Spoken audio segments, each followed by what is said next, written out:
Subscribe کیجیے ہمارے channel نور رضا کو اور بیل آئیکن کو پریس کیجیے جس سے آپ کو ہماری نیو ویڈیو کی نوٹیفیکیشن ملتی رہے۔ جب رابعہ بصری نے پوری زندگی اللہ کے دین پر عمل کیا، کتنا اس بڑیا نے عمل کیا،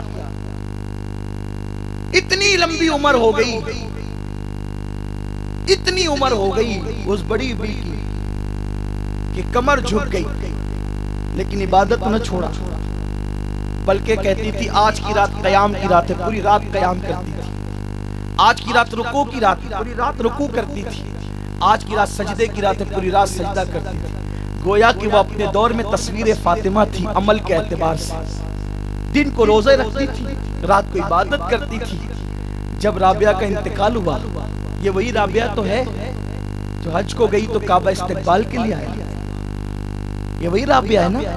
لیکن جب انتقال ہوا تو جنازے میں سینکڑوں اولیاء نے شرکت کی اور بڑے بڑے قطب و ابدال آپس میں باتیں کرتے تھے کہ بڑی بی نے عبادت بہت زیادہ کی ہے، رابعہ نے بہت عبادت کی ہے، ذرا دیکھیں تو اس کے قبر کا حال کیا ہے۔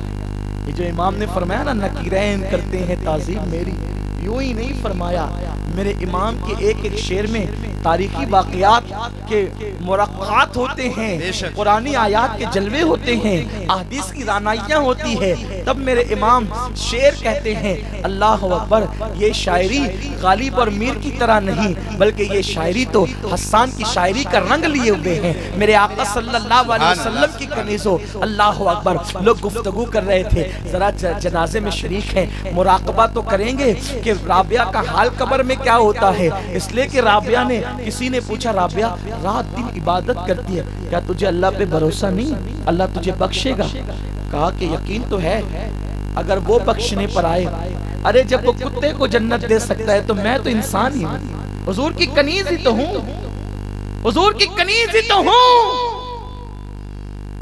جب خدا کتے کو جنت دے سکتا ہے، کھجور کے تنے کو جنت دے سکتا ہے، مجھے نہ دے گا؟ لیکن بات مغفرت اور جنت کی صرف نہیں ہے، اس لئے کہ جن کے رتبے ہیں سوا، ان کو سوا مشکل ہے۔ کہا کہ کثرت سے عبادت اس لیے کرتی ہوں کہ قیامت کے دن اور انبیاء کی امتی بھی آئیں گے تو میرے آقا فخر سے کہیں گے اے انبیاء کرام، تمہاری امت کے مردوں نے اتنی عبادت نہ کی جتنی عبادت میری امت کی ایک عورت نے کی ہے، تو بس میری عبادت کی وجہ سے میرے آقا ان پہ فخر فرمائیں گے، یہی میری زندگی کا مقصد ہے۔ جنازہ لوگ لے کر کے چلے اور اس کے بعد دفن کیا۔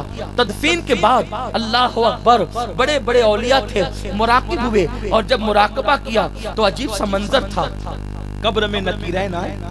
یہ بات تو اہل عشق کی، اہل عقل کی نہیں کرتا، ورنہ لوگ کہیں گے کہ یہ بھی ہو سکتا ہے۔ ہاں، جو اہل عشق ہوتے ہیں ان کے ساتھ کیا نہیں ہو سکتا۔ صوفیہ فرماتے جب لوگوں نے مراقبہ کیا، بڑے بڑے اولیاء نے، نکیرین آئے، آنے کے بعد کہا رب کہ تیرا رب کون ہے؟ تو رابعہ نے کہا مجھ سے کیوں پوچھتے ہو کہ میرا رب کون ہے؟ خدا کی قسم ذرا کوئی قبر میں یوں کہہ کے دکھائے۔ شوہر سے زبان چلانا آسان ہے، ساس سے آستین اونچی کر کے لڑنا آسان ہے، لیکن قبر میں بھی کسی کی منہ اس طرح، قبر میں بھی کھلے گی اس طرح۔ لیکن جنہوں نے اللہ کے لیے زندگی گزاری، شریعت پر قائم رہ کر زندگی گزاری، رابعہ کہتی ہے مجھ سے کیوں پوچھتے ہو کہ تیرا رب کون ہے؟ میں تو بندی ہوں، انسان تو جھوٹ بھی بولے سچ بھی بولے، انسان کا بھروسہ کیا ہے؟ انسان کا بھروسہ کیا ہے؟ سچ بھی بولے جھوٹ بھی بولے۔ مجھ سے کیوں پوچھتے ہو کہ تیرا رب کون ہے؟ اللہ سے پوچھو کہ رابعہ کون ہے، وہ کہے گا تو بات قیمتی ہوگی، اسی کی بات قیمتی ہے، میری بات کی بھی کوئی اہمیت ہے۔ تو لوگ مراقب ہوتے ہوتے مسکرا پڑے اور کہنے لگے کہ اس بڑیا نے تو قبر میں فرشتوں کو بھی لاجواب کیا۔ قربان جائے، یہ اللہ والوں کی شان ہے، یہ اللہ والوں کا مقام ہے، لیکن کب اللہ والے بنو گے؟ اللہ والے انسان اس وقت اللہ والا بنتا ہے جب اس کی زندگی شریعت کے مطابق گزرتی ہے۔ جن کو تو بیٹھ کر پانی پینے میں شرم آئے وہ اللہ والے کیسے بن سکتے ہیں؟ جن کی صبح فجر کی نماز قضا ہونے سے جن کی شروعات ہو، جو بستر پہ نماز ترک کر دیں، وہ اللہ والے کیسے بن سکتے ہیں؟ اللہ والا بننے کے لیے بڑی محنت کرنی پڑتی ہے، بڑی کوششیں کرنی پڑتی ہے، راتوں کی نیند لٹانی پڑتی ہے، اپنے نفس کو مارنا پڑتا ہے۔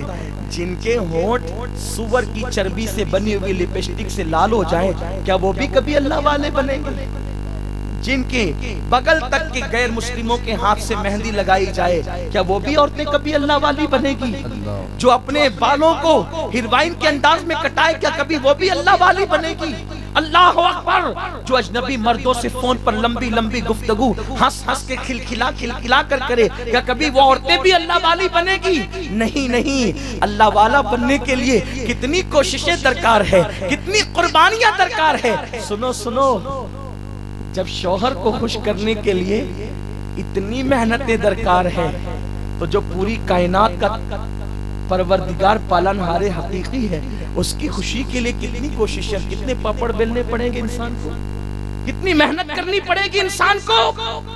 سنو، حضور علیہ السلام پر ایک بڑھیا ایمان لائی، عمر زیادہ تھی، اس بڑھیا کی عمر زیادہ ہونے کی وجہ سے اس کو شوق بھی یہ تھا کہ مرد تو حضور کے پاس آ کر کے ایمان لاتے ہیں، تربیت لیتے ہیں، عورتیں نہیں آ پاتی تو میں عورتوں کے پاس جا کے حضور کا پیغام پہنچاؤں۔ اسی بزرگ خاتون کا نام سمیہ ہے۔ حضرت سمیہ اسلام کا پرچار کرتی ہے۔ ایک دن ابو جہل نے پکڑا، اب پکڑ کر کے کہا، سمیہ تجھے پتا نہیں جو محمد پر ایمان لاتا ہے اس کا انجام میں کیا کرتا ہوں؟ بزرگ، میں بڑھیا اس لیے کہتا ہوں تاکہ ساری عورتوں کو، بچوں کو پتا چل جائے کہ عمر زیادہ ہے، اس لیے کہ میری طبیعت یہ ہے کہ آپ اگر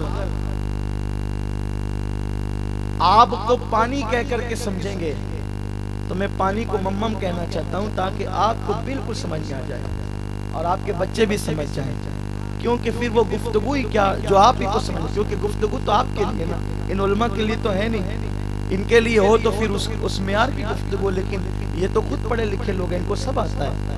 بات تو آپ سے کرنی، اس لیے آپ کے انداز میں بات ہونی چاہیے، ورنہ آپ یہ الزام مجھ پہ نہ لگائے کہ آپ نے رابعہ کو بڑھیا کہہ دیا، صحابیہ کو بڑھیا، نہیں نہیں نہیں، بلکہ یہ آپ کو سمجھانے کے لیے کہا ہے، ورنہ میں یہ بات کو جانتا ہوں۔ بزرگ کہوں تو اس لیے بزرگ نہیں کہتا کیونکہ صرف بڑی عمر کی صحابیہ تھوڑی بزرگ ہے، جس نے حضور علیہ الصلوۃ والتسلیم کو جوانی میں دیکھ لیا وہ بھی بزرگ ہے، اس لیے کہ بزرگی کیا ہے؟ صحابیات اور صحابیوں کے قدموں میں آ جانے کا نام بزرگی ہے، ہمارا عقیدہ تو یہ ہے۔ تو بڑی عمر کی وہ خاتون تھی اور گھر گھر جا کے دین کی تبلیغ کرتی تھی، پتا چلا ابو جہل کو دھمکی دی، باوجود بڑی عمر ہونے کی کہتی ہے، ابو جہل بہت اچھی طرح معلوم ہے کہ تو کیا کر سکتا ہے، لیکن دامن رسالت تو مجھ سے نہیں چھوٹ سکتا، چاہے تو جو کر لے۔ اس نے کہا پھر انجام کے لیے تیار ہو جا، انجام کے لیے تیار ہو جا، تیرا انجام کیا ہوگا؟ کہا جو بھی ہو۔ اس نے حضرت سمیہ کے بالوں کو پکڑا اور کھجور کے درخت سے باندھ دیا، تنے سے باندھ دیا اور سمیہ پر چابک برساتا رہا۔ حضرت سمیہ نے اس کے بعد بھی دین نہیں چھوڑا۔ میں آپ سے پوچھتا ہوں میری بہنوں، مجھے بتائیں، ایک بات آپ مجھے بتائیں، آج اگر آپ اللہ کے دین پر عمل کرتی ہیں تو آپ پر چابک کون برساتا ہے؟ اگر آج آپ شریعت پر عمل کرتی ہیں تو آپ کو درخت سے کون باندھتا ہے؟ آج ایسا آپ کے ساتھ نہیں ہوتا، لیکن اس کے باوجود بھی آپ کو دین پر عمل کرنے کا شوق نہیں۔ لیکن اتنا یاد رکھیں، اپنی طبیعت کے مطابق جو چاہو کر لو، ایک دن وہ ضرور آئے گا کہ رب کی بارگاہ میں تم نے حاضر ہونا ہے، اللہ کو منہ دکھانا ہے۔